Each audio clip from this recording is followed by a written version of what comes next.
טוב, אז היום אני מקליטה לכם את הסרטון בעודי צועדת לאימון כושר ראשון מזה שנים שלא התאמנתי, ואני מחברת את זה לנושא של רוטינה יצירתית. אז בלימודים שאני עושה, של אייל דורון בבינתחומי בנושא יצירתיות, למדנו במפגש האחרון על ליצור רוטינות יצירתיות, שזה בעצם הדרך לברום מציאות ובאמת ככה להגשים את מה שחשוב לנו. הרעיון ברוטינה זה שיש בה חזרתיות, יש בה שגרה, היא מוציאה אותנו מאזור הנוחות, היא לא נותנת לנו לשקוע בחזרה לקורסה, שככה אולי נעימה לנו לכאורה, אבל בסוף גורמת לנו סבל.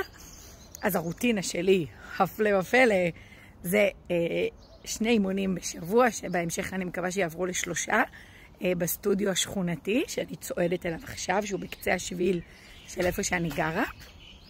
והרעיון היצירתי זה אחרי ששיבצת את הרוטינה, באמת לשאול איך אפשר לעשות את זה מתוך שמחה, מתוך חיבור לילד הפנימי או לילדה הפנימית, מתוך כיף, מתוך משחק. אז אני, כשחשבתי על זה, חשבתי על זה שקודם כל זה שזה ליד הבית שלי ואני יכולה לצעוד לי בשביל, זה עושה לי את זה הרבה יותר כיפי.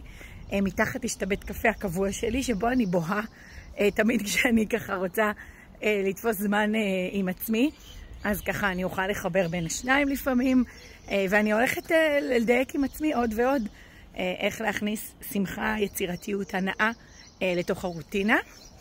אז זה ככה היישום שלי, אני מאוד מתרגשת, אני הולכת להתאפס ובטח לא לזוז איזה כמה ימים.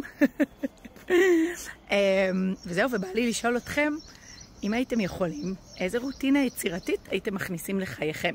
איזה נושא יש שבא לכם ככה ליצור בו משהו חוזר על עצמו ושגרתי, שהוא כן אפשרי עבורכם? כי נגיד, אני לא יכולתי ליצור את הרוטינה הזו עד לפני בערך, לא יודעת, חודש, שבוע, שבועיים, לא הייתי בשלה לזה. גם הרגיש לי לא מדויק, הייתי צריכה קודם להוריד במשקל, להרגיש יותר כלילה, לחזור לחיבור שלי לעצמי, ואז בעצם לחבר את הספורט. אז זה צריך להיות משהו, תחום שבא לכם לעשות בו איזשהו שינוי, שהוא מרגיש כבר אפשרי ובשל, שהייתם רוצים ליצור בו רוטינה, חזרתיות, ולחבר אותה לשמחה ולכלילות. אז תבדקו עם עצמכם, ובהצלחה לי.